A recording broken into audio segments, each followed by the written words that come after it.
How's it going, everyone? It's been quite a while since Scott fired up my processors to get a freshly baked backroom explanation your way, and I couldn't be any happier to do so. But, before we clip into today's episode, a quick word about what to expect from our extended hiatus. We plan on explaining more of the higher numbered levels, such as the ones in the hundreds. Along with that change, we want to touch more on tales, as well as some people of interest respectively. We're also planning more experimental kind of episodes as well, so you can expect uploads of varying degrees from us in the coming future. However, with that being said, because of this change, upload times may be longer than before. We want to make sure episodes are of a better quality, and to do that, we'll need more time to research and make sure things are wrapped up neatly. We hope you all understand the changes coming in the near future. We're working hard to bring the podcast to new heights, and are excited to bring that vision to you all. That's all we have to say for this lengthy intro, so as always, have any questions for us, email us or reach out on Discord. Both links will be in the show notes. And with that out of the way, let's finally get into today's episode.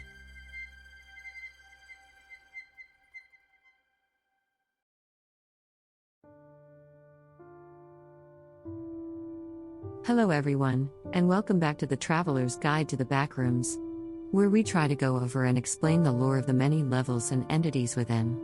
My name is Sharp A3, an MEG AI processing system, and today, we'll be going over one of the most liminal and well-known locations within the Backrooms. So, I hope you have some rubber boots on hand, because today, we're clipping into the Poolrooms. Basic descriptions. The Poolrooms, or Level 37, is the 38th level within the Backrooms and has a survival difficulty class of 0. That being safe, secured, and devoid of entities. Level 37 is a well-known level within the Backrooms, having one of the most recognizable aesthetics among wanderers, barring Level 0. However, other than its liminal aura, relaxing waters, and overall pleasing looks, there's not much going for Level 37 on the surface. Hopefully, we'll be able to open your eyes to the many possibilities that can be found here. So, with that bare-bones description out of the way, let's get into what to expect going into the level. Appearances. Level 37 has the appearance of an expansive Olympic pool-themed funhouse, with most if not all of the level being somewhat submerged in water. More on the water in a bit, but first let's get more descriptive with the set design of the level. The first thing you'll notice, besides the water, are the ceramic tile walls. Running throughout the entirety of the level, white square pool tiles line every surface, including stairs, pillars, walkways, etc. These tiles are pristine in their appearance, with no documentation of any cracks, scrapes, or overall wear and tear found on them.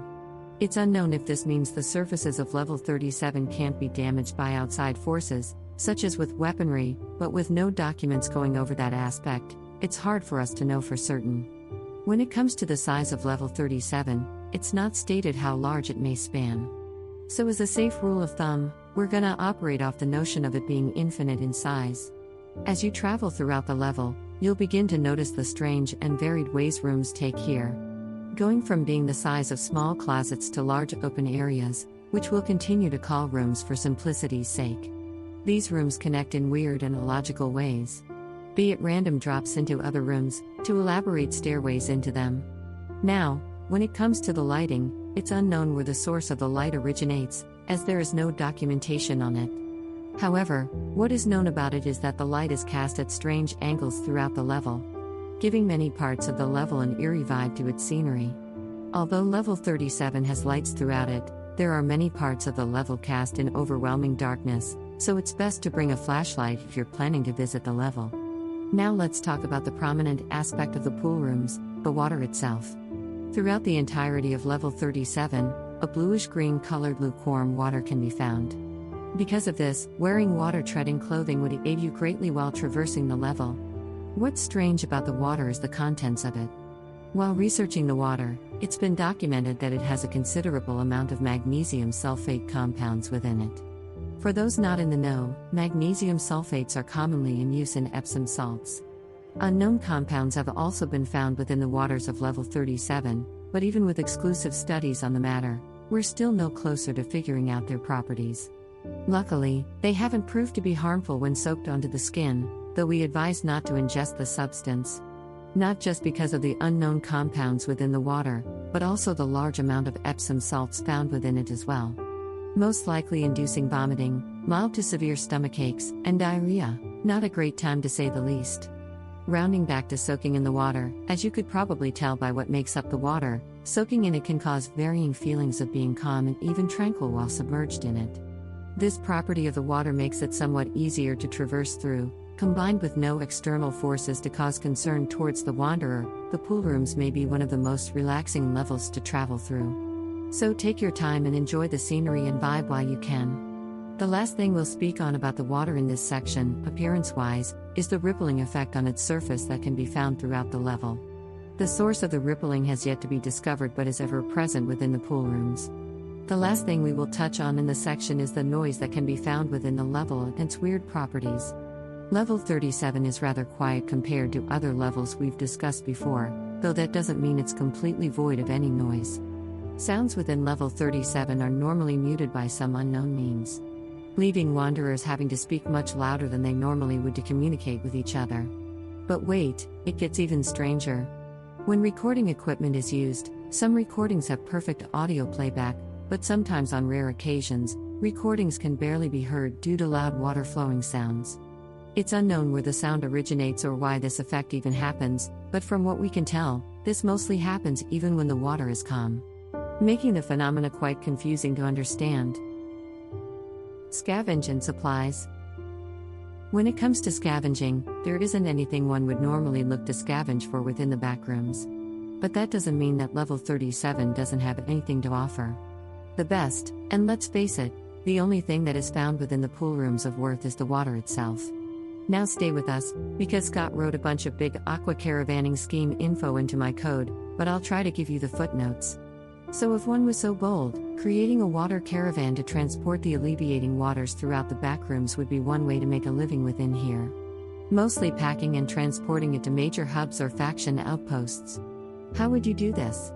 Breaking down Scott's 36-step plan into simple terms, basically, you'll first need to set up a collection and processing outpost within level 37. Maybe work out an arrangement with a BNTG to move the water to its intended destination. Hire some help from wanderers it contracts with the other factions and bam boom, now you're in business. Entities. As far as we're concerned, there are no documented sightings of any entities existing within level 37. Though, like most statuses within the archive, this could change at any time. So while the level can be rather relaxing to be in, you'd never want to put your guard 100% down. Settlements and outpost. Due to the lack of building material that can be found within, as well as the lack of colonization proposals for the level, there are no settlements or outposts documented to be within level 37. Though there aren't any known outposts within the level, that's not to say setting one up within its bothers isn't outside the realms of possibility. If a group was able to bring in materials and somehow set up a trading route through the level to retrieve supplies, surviving within the relative safety of the level would be fairly easy. A great proposition for those willing and able. Ins and outs. Luckily, there aren't many ways in or out to talk about today, so let's knock these out quickly. Starting with the entryways, the first way to enter the pool room is by entering the water within levels 58 and 119. Doing this should bring you to level 37. The next way to enter the level is by following areas within level 233 covered with porcelain tiles, much like the ones that can be found within level 37. Doing this has a chance of leading you to the pool rooms. The last documented method of entering level 37 is by entering areas within level 130. Doing this has a rare chance of bringing you to level 37, though as stated, the chances of this are rather low. See, not too many ways in. So let's get into the equally minimal amount of exits from the level. By submerging yourself into the waters of the pool rooms, there is a rare chance of emerging within the waters of level 130. We like to think this transportation between the levels is undetectable to the wanderer. The next way to exit level 37 is by traveling down dark tunnels that can be found throughout the level.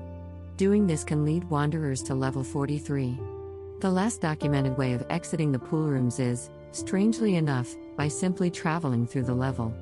What we mean by this is, that while going through some of the corridors here can somehow have you transported to level 233. It's not known how these shifts happen, though due to the exit location, it's best to always be prepared to become submerged in water. Closing words. So that was level 37, the pool rooms. What do you all think about the level? Would you like to visit this level? We would love to hear what you all think. As always, if you have any questions, suggestions, or just want to say hi, feel free to join our Discord server or email us. Both will be in the show notes. That's going to be all for today's episode, so thanks for listening and we hope to see you all again soon. Until next time, have a wonderful day, and be safe out there.